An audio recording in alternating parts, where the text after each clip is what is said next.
So the other day we talked about how bad our government was.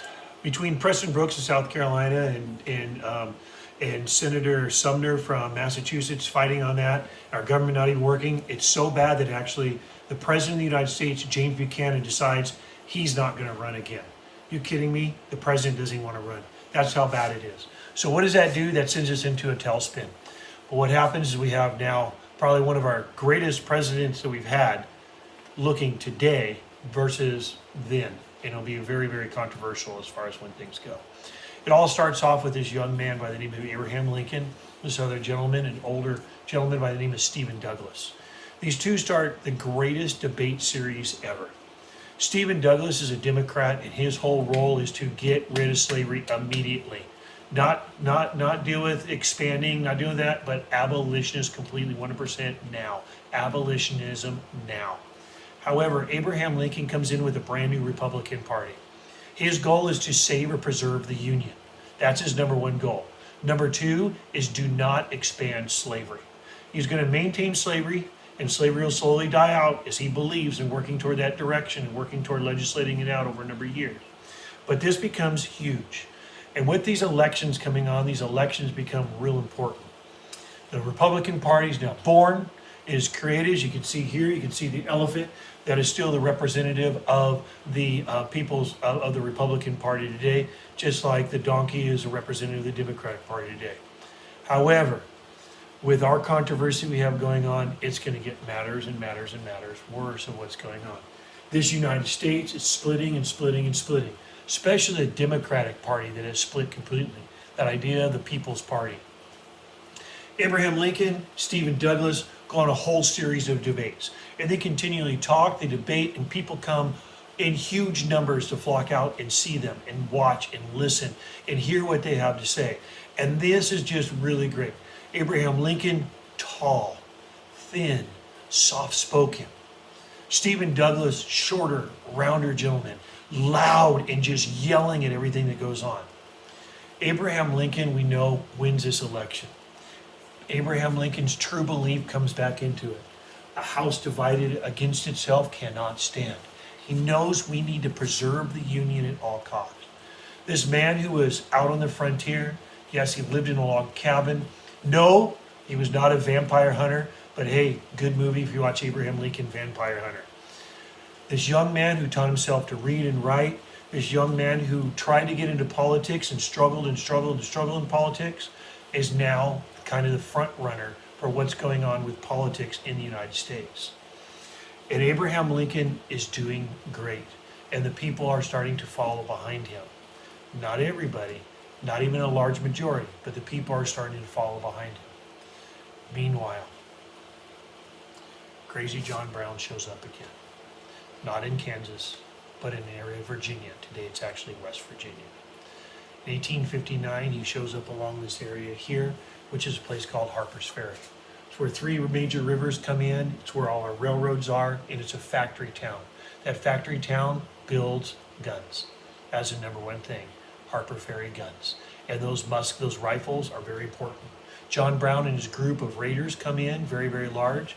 They're going to ride into this area, and they are going to ride in as a parade in heroes, because they are going to gather guns and they're going to gather more people, and then they're going to take the guns to the South and lead a full slave rebellion. And they're going to be heroes. The only problem is when they do come into town, the people see them as a raiding party and basically start shooting at them. So you start shooting at them. John Brown and his men get locked up in basically a warehouse. That warehouse is right here along the riverfront. It is not there today. It has burned down since. They lock them up in there, hold them up inside there with guns. John Brown and his men are held up inside. They can't escape. The army comes and captures them. John Brown, here, that great painting, he does look a little crazy, will actually be executed. Here he is, he's getting ready to walk down the steps on his execution, December 2nd, 1859. I had the opportunity to go see these pictures when I was in New York. It was just absolutely amazing. I'm always very happy to see stuff like this. The idea of John Brown, he came down, basically down the steps, being led over. As he leads down, this lady of color reaches up and holds a child We do not know who the lady is or the child is. It did not make it down through the history books. He leans down and kisses a child on the cheek and says, "You shall be free one day." And John Brown is going to pay for his sins. John Brown goes to the executioner's stand. He will be hanged until dead.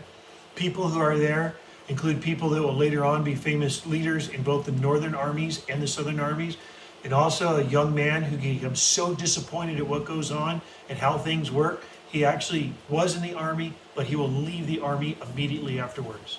This young man who was there at the execution is a man by the name of John Wilkes Booth. That should sound familiar to you because John Wilkes Booth, about 6 years from now, will become very famous on April 14th, 1865. I'll leave that at that point. We'll talk more about Booth later on. Meanwhile, in 1860,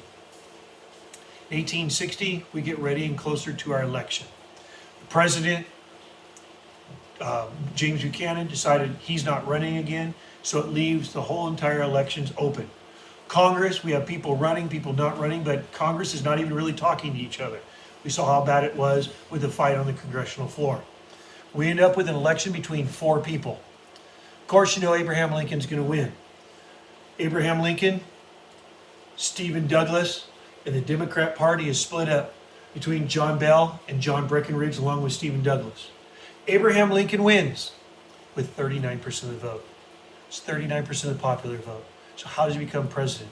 He becomes president because he wins in the larger states, and the southern states split up their votes. What happens is he wins enough of the electoral college to be able to do so.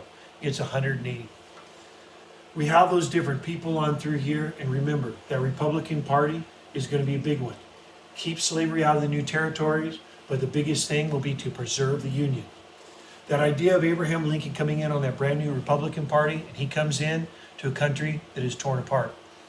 Guys, this is in your book. We can look and we can see here our government officials splitting up the map. The national map right here, as we can see, everybody is pulling and tugging for themselves. But I got a cool story about Abraham Lincoln, because he's one of the neatest guys ever. This is a letter. It's called the Grace Bedall letter. It's been handed down. You can see this is just before the election. It's on October 15th, 1860. Out of New York. Dear sir, my father is just home from the fair and brought home your picture and Mr. Hamlin's, running for vice president. I'm a little girl and 11 years old, but want you should be president of the United States. Very much so. I hope you won't think me very bold to write to such a great man as you are. Have you any little girls about as large as I am? If so, give them my love and tell her to write to me if you cannot answer this letter. I've got 4 brothers, and part of them will vote for you. Anyway, and if you will let your whiskers grow, I will try and get the rest of them to vote for you. You would look a great deal better for your face is so thin. All the ladies like whiskers, and they will tease their husbands to vote for you, and then you would be president. My father's going to vote for you, and if I was a man, I would vote for you too. But I will try to get everyone to vote for you that I can. I think that rail fence around your picture makes it look very pretty. I've got a little baby sister, and she's 9 weeks old, and just as cunning as can be. When you direct your letter, direct to Grace Bedall, Westfield, Chattock County, New York. I must not write anymore. Answer this letter right off. Goodbye, Grace Bedall. Here's Abraham Lincoln. I know most of you only seen Abraham Lincoln with a beard. You usually see him with his stovetop pipe hat on, too. But Abraham Lincoln did not have a beard in 1860. He will begin growing the beard. The question will be is how much did Grace Bedall's letter actually influence him growing that beard or not? We never know. But he does grow the beard. But we do know this. Lincoln did one of the coolest things. Lincoln was that guy that let people in the White House. Lincoln was that guy when he visited people. Lincoln was that guy that also, every time people wrote to him, he wrote back. A private letter from Springfield, Illinois, his home. He wrote it and got it there 4 days later. Miss Grace Bedall, my dear little miss. Your very agreeable letter of the 15th is received. I regret the necessity of saying I have no daughters. I have 3 sons, one 17, one 9, and one 7 years of age. They, with their mother, constitute my whole family. As to the whiskers, having never worn any, do you not think people would call it a piece of silly affection if I were to begin it now? Your very sincere well-wisher, A. Lincoln. And he grew a beard. We don't know what the influence was, but he did. He won the election. He comes in to give an inaugural address He's worried about assassination. He actually has to kind of sneak into Washington, D.C. by train and by carriage. If you notice in the backdrop, you can see the Capitol building is still not even completed yet. We're still building this nation as this nation's getting ready to tear apart. Of course, the Northern Democrats, along with many in the Republican Party, are going to keep forcing slavery down Abraham Lincoln's throat. He is going to keep resisting. His whole goal is to preserve the Union. However, we do know that by 1862, Abraham Lincoln writes the Emancipation Proclamation, and then toward the end of the Civil War, Lincoln keeps pushing and pushing and pushing for Congress to approve the 13th Amendment to get rid of slavery. But this Abraham Lincoln has a lot to do as we get ready for war. A lot to do. He builds his cabinet, he builds his generals, and he also builds an army. He builds an army everywhere he can because what happens is as soon as he becomes president of the United States, several states break away. South Carolina plus 6 other states leave the United States. That word is secede, S-E-C-E-D-E. That means to officially leave. They create their own country called the Confederate States of America. They create their own flag, create their own president. President Jefferson Davis create their own army, create their own country, and they want to break away. Eventually, those 7 states will add 4 more, which you'll hear. So you can see Virginia, North Carolina, Tennessee, and Arkansas will be added to South Carolina, Georgia, Florida, Alabama, Mississippi, Louisiana, and Texas. Even Sam Houston will be pretty much kicked out of Texas because his state leaves and he says we shouldn't. They will build their own army. They will build their own nation. And this United States that Abraham Lincoln said, we will preserve the Union at all costs, including slavery, but not extending slavery to new territories. This United States is split. And with that, we get ready for war. Sectionalism between the North and the South breaks. Slavery is at the heart of it, but we know we created 2 uniquely different countries. And those 2 uniquely different countries are going to go to war.